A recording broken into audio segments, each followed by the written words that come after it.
আজ রান্না করব কাঁচা বাঙ্গির সর্ষে চিংড়ি। প্রথমে আমি চিংড়ি মাছটাকে ভালো করে বেছে ধুয়ে পরিষ্কার করে নিয়েছি। এবার বাঙ্গিটাকে আমি ছোটো ছোটো করে কেটে নেব, আলুটাকেও আমি ছোটো ছোটো করে কেটে নেব। এখন সমস্ত সবজি কেটে ধুয়ে পরিষ্কার করে নিয়েছি।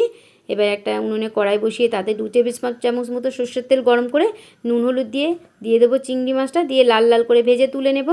আবার পরিমাণ মতো তেল দিয়ে তাতে দিয়ে দেবো শুকনো লঙ্কা, মৌরি আর কালো জিরে ফোড়নে দিয়ে পেঁয়াজটা দিয়ে হালকা করে ভেজে নেব। এবার কেটে রাখা আলুটা দিয়ে আরও হালকা করে ভেজে নেব।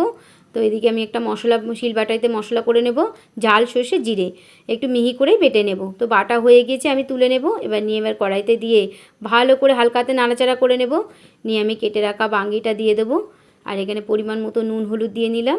নিয়ে বাঙ্গিটাকে এবার ঢেলে দেবো, দিয়ে এবারে ভেজে রাখা চিংড়িটা দিয়ে বেশ কিছুক্ষণ আমি চাপা দিয়ে রেখে দেবো। এখন বাঙ্গিটা দিয়ে পুরোপুরি জল ছেড়ে এসছে। এবারে আমি দিয়ে দেবো সামান্য পরিমাণে চিনি আর ভাজা মশলা দিয়ে দমে কিছু সময় রেখে দেবো, যাতে জলটা একদম পুরোপুরি শুকিয়ে যায়। এখন দেখো জলটা পুরোপুরি শুকিয়ে গেছে, আমি নামিয়ে নেব। নিয়ে গরম গরম ভাতের সবজিতে মুখে দিতে স্বাদে ফাটাফাটি।